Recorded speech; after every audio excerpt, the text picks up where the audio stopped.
Saya baru-baru ini membina sebuah pesawat kawalan radio yang boleh berlepas dan mendarat secara menegak yang dioptimumkan untuk menjadi stabil dan cekap pada skala model. Tetapi saya sentiasa ingin membina sebuah model yang kelihatan dan terbang seperti pesawat sebenar V-22 OSPRE berskala penuh. Osprey berskala penuh pada dasarnya ialah sebuah kapal terbang dengan helikopter di setiap hujung sayap yang memberikannya kawalan yang diperlukan semasa melayang. Nasib baik, kita mempunyai akses kepada kedua-dua model helikopter dan model kapal terbang. Jadi apa yang saya perlu lakukan hanyalah menggabungkan kedua-duanya sama seperti yang sebenar. Beberapa orang telah berjaya melakukan perkara ini sebelum ini dengan mengubah suai reka bentuk helikopter sedia ada secara besar-besaran yang sangat mengagumkan kerana dapat memuatkan semua komponen mekanikal helikopter ke dalam ruang yang begitu kecil. Dan walaupun saya kagum dengan usaha yang diperlukan untuk susunan seperti itu, kos dan berat komponen helikopter sukar untuk saya justifikasikan untuk projek ini. Beberapa model yang lebih kecil mempunyai penyelesaian mudah, iaitu dengan menyembunyikan kipas kecil bersalur di bahagian belakang fuselage. Mereka menghapuskan keperluan kepala rotor helikopter untuk kawalan peak semasa melayang, tetapi ini tidaklah ideal kerana apabila berada di atas tanah, lubang besar pada fuselage itu jelas kelihatan dan ia menghasilkan bunyi yang kuat serta menjerit ketika melayang. Pesawat VTOL saya sebelum ini mengawal paksi peak semasa melayang dengan memiringkan motor ke depan dan ke belakang. Dan kaedah ini berfungsi dengan baik. Tetapi ia akan kelihatan sangat pelik jika gondola enjin Osprey yang besar itu berayun ke depan dan ke belakang dengan pantas. Jadi inilah rancangan saya. Beberapa tahun lalu, saya membina helikopter model saya sendiri yang menggunakan kepala rotor yang dicetak 3 dimensi dan beberapa elektronik yang menarik. Kepala rotor itu sangat ringkas dan tidak memerlukan semua mekanisme pautan yang rumit seperti helikopter konvensional yang menjimatkan berat dan kos.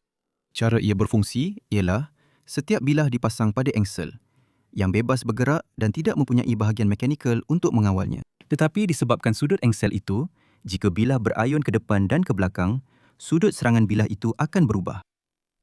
Dan sudut pik bilah ini adalah terbalik pada bilah yang bertentangan. Sekarang, kerana bilah-bilah ini bebas berputar pada setiap engsel, cara kita mengawal sudut pik bilah adalah dengan mengubah kelajuan motor. Contohnya, jika motor memberikan kuasa ke arah ini untuk meningkatkan putaran per minit. Kedua-dua bilah akan ketinggalan sedikit, menghasilkan sudut serangan yang tinggi di satu sisi dan sudut serangan yang rendah di sisi yang lain. Dan ini juga akan berlaku jika kita membrek motor dengan cepat. Tetapi, perubahan sudut pik bilah akan menjadi sebaliknya. Sekarang, kesukaran timbul apabila kita sedar bahawa helikopter melaraskan sudut pik bilahnya setiap kali kepala rotor berputar. Jadi katakanlah, kita mahu lebih daya angkat di satu sisi dan kurang di sisi yang lain. Motor perlu mempercepatkan untuk separuh putaran dan kemudian memperlahankan untuk separuh lagi, menyebabkan bilah berayun ke depan dan ke belakang, yang boleh berlaku sehingga beberapa kali sesaat. Cara kita mengawal motor ini adalah dengan mengukur sudut motor menggunakan pengekod magnetik yang dipasang di bahagian bawah aci motor. Kemudian, dengan sedikit kod, kita boleh mendarab input peak yang dikehendaki dengan sinus sudut motor yang akan menghasilkan gelombang sinus pada output pendikit. Dan dengan kepala pemutar dipasang, jelas bahawa sudut bilah lebih besar di satu sisi berbanding sisi yang lain.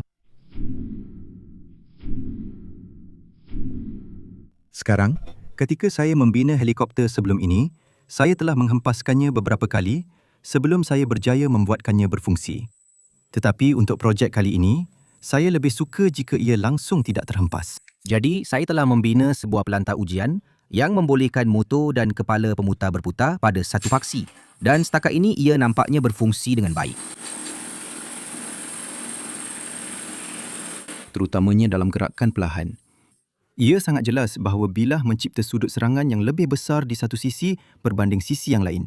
Tetapi ada sesuatu yang kurang dalam persediaan ini. Osprey sebenarnya mempunyai 3 bilah pada setiap pemutar, bukan 2. Jadi saya telah mencetak kepala pemutar 3 bilah secara 3 dimensi dengan 2 bilah menggunakan sudut engsel yang sama dan bilah yang satu lagi menggunakan sudut engsel yang terbalik. Inilah kelebihan mempunyai pelantar ujian. Jadi saya boleh mencuba perkara-perkara ini tanpa sebarang akibat. Tetapi yang mengejutkan, kepala pemutar 3 bilah berfungsi sama baik. Dari rakaman perlahan, memang nampak kadang-kadang bilah berada pada sudut yang salah ketika melepasi titik tengah. Tetapi untuk kebanyakan putaran, bilah-bilah itu berada pada sudut pik yang betul. menyebabkan tuil condong ke kiri. Langkah seterusnya ialah mengubah suai pelantar ujian untuk melihat bagaimana rotor ini akan mengawal paksi pik pesawat semasa melayang. Ini dilakukan dengan memasang unit akselerometer dan giroskop pada lengan dan melihat sejauh mana pergerakan itu tepat. Kemudian kita boleh menambah beberapa pemberat pada lengan untuk meningkatkan inersianya supaya lebih hampir mensimulasikan badan besar sebuah osprey berputar ke depan dan ke belakang. Walaupun ia nampaknya mempunyai kawalan yang baik dengan inersia tambahan daripada lengan yang diberatkan, jelas sekali daripada rakaman perlahan bahawa bila helikopter plastik ringan ini agak sukar untuk mengendalikannya. Jadi saya telah memesan beberapa bila yang saiznya hampir sama tetapi direka untuk helikopter yang lebih aerobatik. Bermakna ia jauh lebih kukuh. Ini memberikan kepala rotor kawalan yang jauh lebih baik. Tetapi kadang-kadang, apabila satu komponen dikuatkan, komponen lain pula yang akan gagal. Itu mungkin akan jadi sedikit masalah. Aduh. Saya kemudian mereka bentuk semula hub kepala rotor untuk dipotong daripada aluminium serta menguatkan engsel rotor supaya kegagalan bencana ini tidak berlaku lagi dan kini bukan saja kepala rotor mungkin kurang berkemungkinan untuk meletup tetapi ia juga nampaknya berfungsi dengan lebih baik. Jadi, kita sebenarnya telah membina salah satu helikopter kawalan radio ini dengan sebahagian kecil daripada kos dan kerumitan sambil juga menjimatkan berat.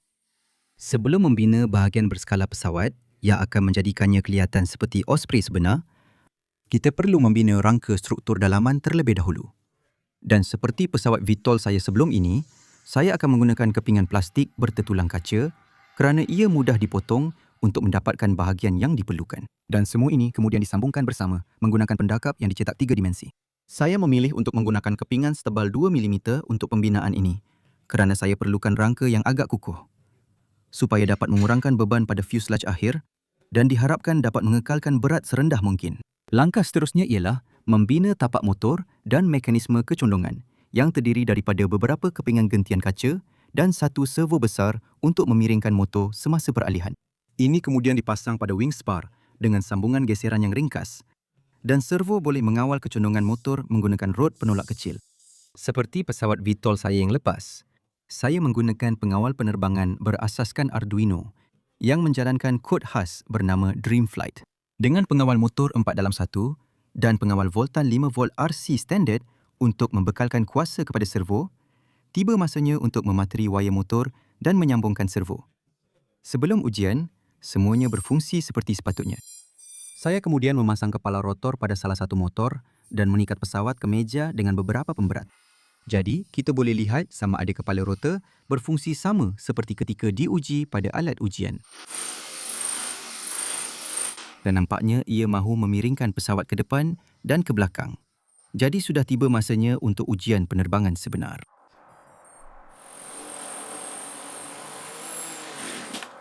Tak seperti yang saya harapkan, tapi selepas sedikit pelarasan, ia nampak agak menjanjikan.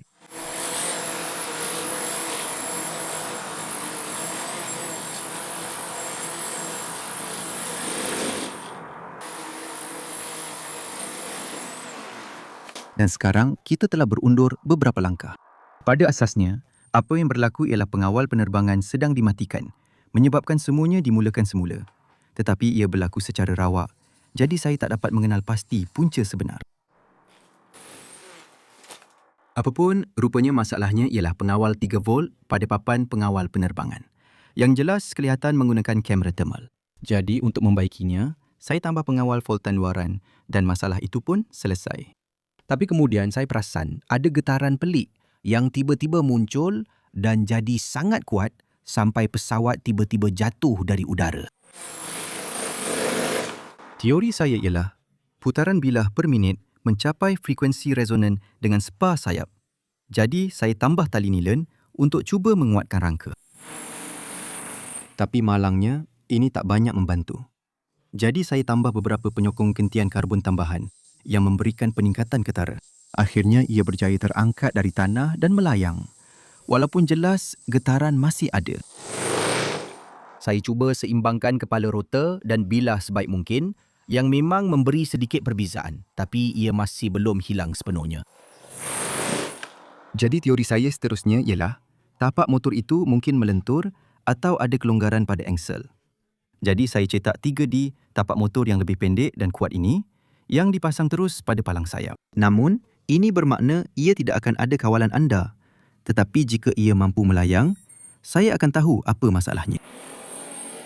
Walaupun terdapat putaran ke kanan disebabkan tiada kawalan ya, getaran-getaran ini nampaknya telah hilang sepenuhnya. Jadi saya secara manual memusingkan tapak motor dengan harapan dapat membatalkan putaran tersebut. Dan akhirnya, kita nampak ada kemajuan. Kawalan pitch dengan kepala rotor yang dicetak 3 dimensi berfungsi dengan sangat baik dan motor-motor tetap sejuk dan stabil. Sekarang, apa yang diperlukan hanyalah spar sayap yang lebih kuat dan mekanisme kecondongan motor yang direka semula sepenuhnya. Ini mungkin kelihatan serupa dengan reka bentuk sebelum ini, tetapi ia mempunyai beberapa penambahbaikan utama. Yang paling jelas ialah sistem gear herringbone baharu untuk memiringkan motor, yang menghilangkan kelonggaran daripada push rod lama. Selain itu, servo murah ini bukanlah yang paling tepat, tetapi mempunyai julat pergerakan kira-kira 100 darjah. Jadi, ia digerakkan dengan nisbah 3:1. Kerana kita hanya perlukan mekanisme condong itu untuk memiringkan kira-kira 100 darjah sahaja. Untuk menghilangkan kelonggaran pada angsel, saya memilih untuk menggunakan 3 galas kecil yang boleh ditegangkan agar sesuai dengan aci, yang bukan sahaja lebih ringan daripada satu galas besar, tetapi juga aci-aci ini bukanlah diproses dengan ketepatan. Jadi, mencari galas besar yang sesuai hampir mustahil. Masih ada sedikit lenturan pada bahagian bingkai ini, tetapi ia menjadi lebih ketara apabila berada di atas tanah kerana motor-motor melantun ke depan dan ke belakang. Jadi, saya mungkin akan mengukuhkannya pada masa akan datang. Tetapi buat masa sekarang, sudah tiba masanya untuk satu lagi ujian penerbangan.